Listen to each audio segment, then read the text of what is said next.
Hello, I am Tommaso Alfonsi, and I'm going to present my work, methods and tools for data integration and knowledge discovery in viral genomics. I expect all of you to be already familiar with viruses, unfortunately due to the recent COVID-19 pandemic, but maybe a little bit less with genomics. So let me first introduce you to this fascinating science. Much of what we know today about genomics is given by the work of this scientist, Frederick Sanger, who in 1977 invented a method to read the nucleus of a virus. So at some point we went from just looking at viruses at the microscope to reading their instructions, and this made a lot of difference. Despite the effort to automatize this process, it was still quite long and costly. But in the early 2000s, everything changed with the introduction of a set of methods and technologies that go under the umbrella term of next generation sequencing. So this allowed not only to have a huge amount of genomic data, but also allowed a lot of research to be conducted on viruses, as you can see from the plot on the right. And it should be clear at this point that when I'm talking about genomic data, I'm not referring to just the sequence that it can be read from the virus, but also to a set of additional informations like metadata about the host, additional annotations about genes and proteins, knowledge about the variants and the effects that can produce. And among all the annotations, I want to mention also epitopes, because they are tiny regions that address a critical task. They cover the surface of the virus, and if recognized by the host, they can elicit an immune response. So they are very important for the production of vaccines. Since there is a lot of heterogeneity in the data, many organizations specialize into the production and in the organization, the collection of this information. So what I've just described is a big data scenario, right? Because we have a lot of heterogeneous data sources that produce data collected from laboratories all over the world, and these data can come with different levels of completeness and quality. And since studying viruses is already a complicated science on its own, my ambition as a computer scientist is to try to make this science a little bit easier, at least by trying to overcome the technical challenges that derive from the management of data and knowledge. So ideally, what we would like is to have a single point of access to all of the information with the constantly updated sources, homogeneous representation of data, and the possibility to integrate this data with the already existing softwares. So that's why my PhD thesis is organized in 3 main chapters, divided which talk about data integration, knowledge management, and data analysis. So let's talk about data integration. In order to solve the data integration challenge, together with my colleague, I developed an abstract data model, which is the viral conceptual model, and it represents a sequence at its middle, at the center of the schema, and all the metadata that are related to the sequence surround the sequence, and they include details about the sequencing project, about the host, the virus, mutations, and finally technical details of the machinery that produces the sequence. But in order to put this integration effort into practice, we needed a pipeline. So I was responsible for the development of a data integration pipeline of viruses, and the pipeline is described briefly by the schema. It is divided in stages that you can see at the top row, and it can be read from left to right. On the left, you see the sources that we selected. The first 4 sources are together contribute to selecting almost the totality of the sequences available, not only about SARS-CoV-2, but also about other viruses as well, like MERS, Ebola, and dengue. And the last row instead is dedicated to epitopes due to their high importance. So the first stage is the selection of any available import protocol in order to collect all the data, and then map all the information available to the viral conceptual model. And then there is a stage of content curation in which all the data is harmonized, duplicates are removed, and if possible, we compute the missing information. Finally, stage of content optimization is about making the queries as fast as possible. The result of this work is then made available through 2 interfaces, 2 web applications. One is VirusSurf, which is dedicated to viral data, so the first 2 rows. And the other interface is EpiSurf, which is more focused on epitopes and their relation with the sequences. As you can imagine, behind this simple representation of a pipeline, there have been a lot of work in order to keep up with the high-paced rhythm of data submission. In order, just imagine that at the end of 2020, we had almost 20,000 sequences available globally, while at the end of 2021, more than 3 million. So scalability was absolutely a must in this process. This picture puts everything into a perspective. It shows that we use the viral conceptual model to produce 2 databases, and the data of these 2 databases was used by several interfaces, among them VirusSurf, EpiSurf, and also VirusViz and VirusLab, which are 2 versions of a data analysis platform for small groups of sequences. The pictures also mention CoV2K, which is the subject of the next chapter about knowledge management. So what was the need for knowledge management? After a few months from the start of the pandemic, many research groups started studying group of sequences in order to understand which were the most transmissible kind of viruses, the most severe variants.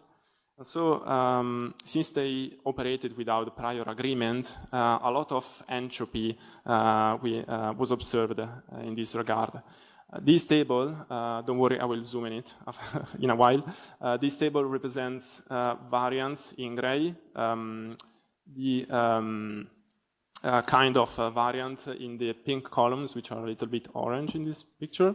In green are represented the characteristic mutations, and in blue the metadata. So just to give you an example, the WHO variant epsilon was corresponding to several different variants on the other organizations, and there was not a clear one-to-one mapping. For example, the epsilon variant was mapped to the B1427 variant of pangolin, and also to the B1429 variant. What's even worse, the 21C variant is provided by NextStrain and was mapped to epsilon depending on the source. And so it was mapped to the epsilon was mapped to 21C according to ECDC, so according to WHO, and to 20C according to CDC. So depending on the source, you may find different kind of information. This applies also to the characterizations. As you can see, the list of mutations are different depending on the source. These are all examples of this entropy. So what we did in order to at least reduce this entropy was developing an abstract data model that describes variant, all their namings and synonyms in the blue area, their characterizations in the red area, their effects, also with the effects of single amino acid changes or nucleotide changes, the annotations like genes and proteins in the yellow part, and chemical properties of the amino acid residues in orange. And also what's particularly novel in this schema was the connection with the data part. By using the same encoding of information for knowledge and data, we were able to permit queries on data using the information available in the knowledge part. To put all of these into practice, first an example. A typical example of a usage of this model is querying the COV2K with just the name of a variant like alpha, named by WHO. Thanks to COV2K, it is immediately clear that it is possible to map this variant to other variants depending on the organizations, like B117 in pangolin. And this variant has multiple characterization depending on the source, like covariants, ECDC, or CDC. Each of these characterizations have its own set of amino acid or nucleotide changes.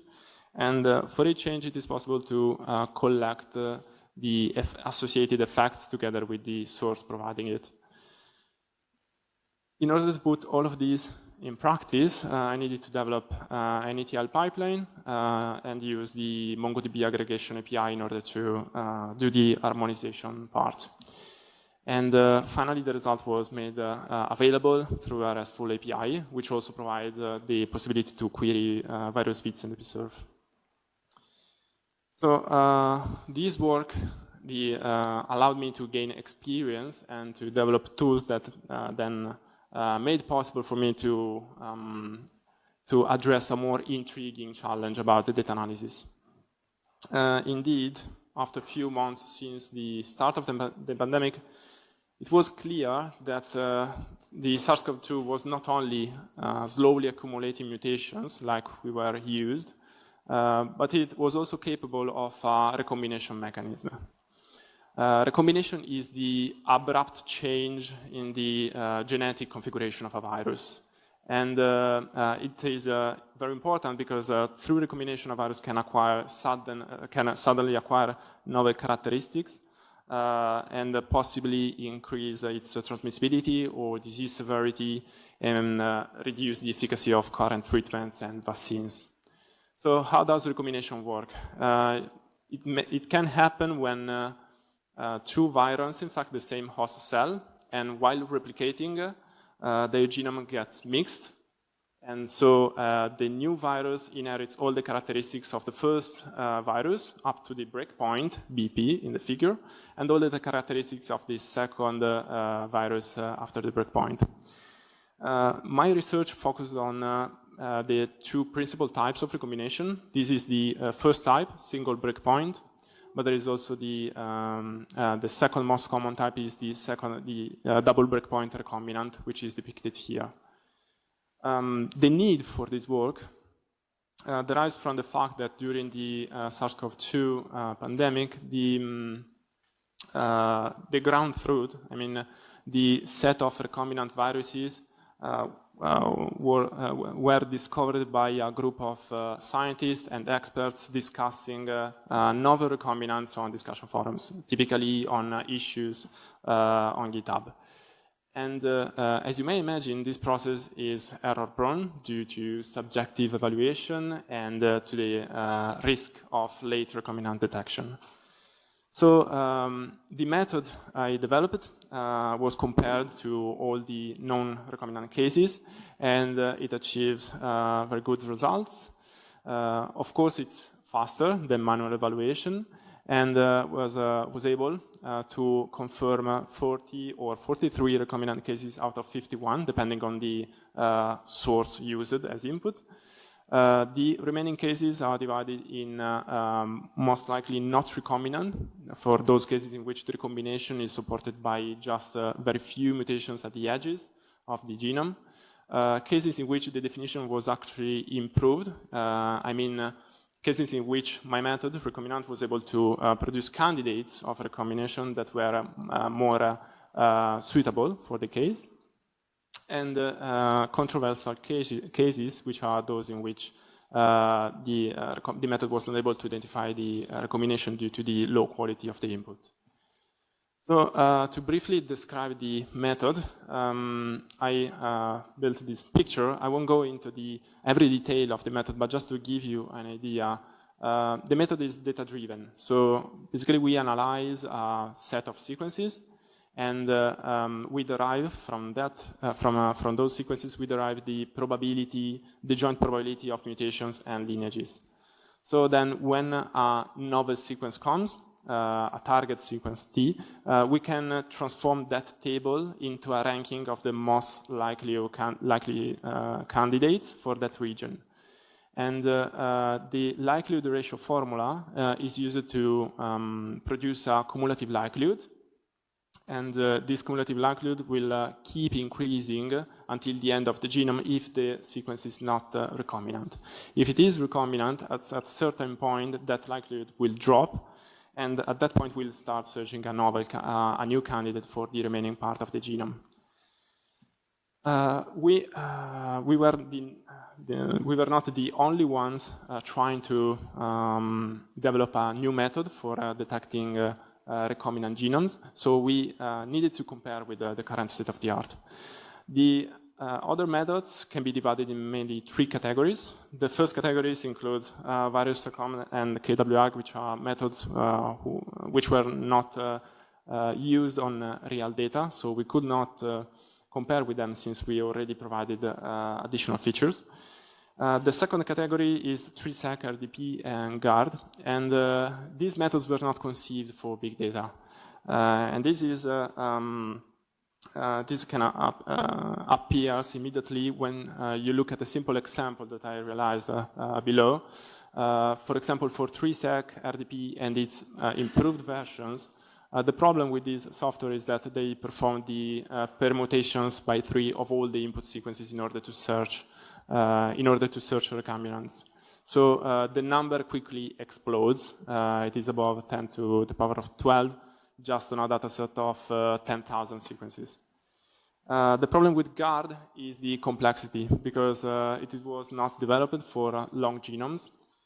And COV2K, the genome of COV2K is 30,000 nucleotides long. So the complexity of a single comparison using GARD is too high. Recombinant instead has a low complexity in analyzing a single sequence, and the number of comparisons is just the number of target sequence that you want to analyze.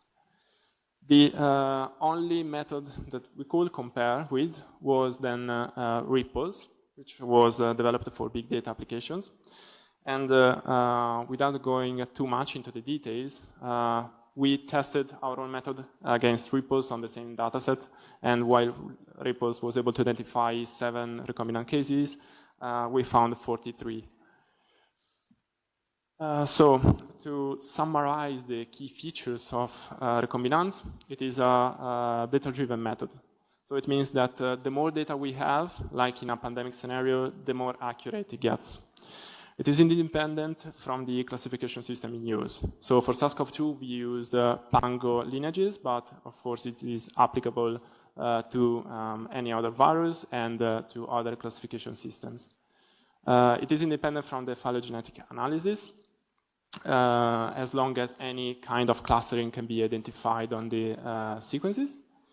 It is applicable to any monopartite virus, so we demonstrated this by replicating a study on the monkeypox. We were able to confirm 5 out of 8 recombinant sequences that were initially found with an ad hoc study on this virus alone. And it is applicable to pandemic scale scenarios.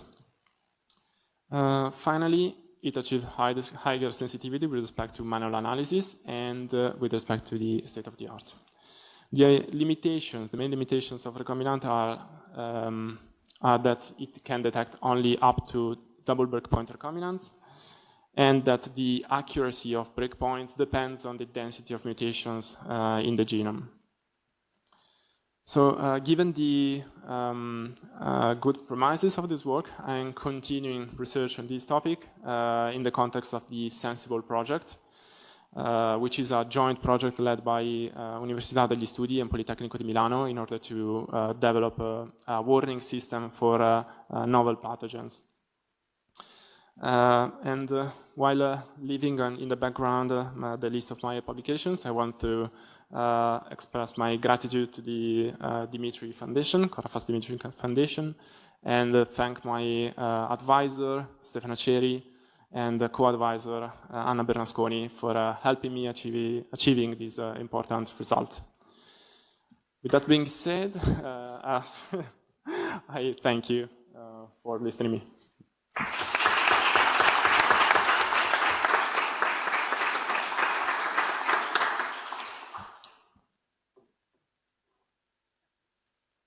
Thank you. Well, I was going to propose some questions, but so we have some time for questions from the audience.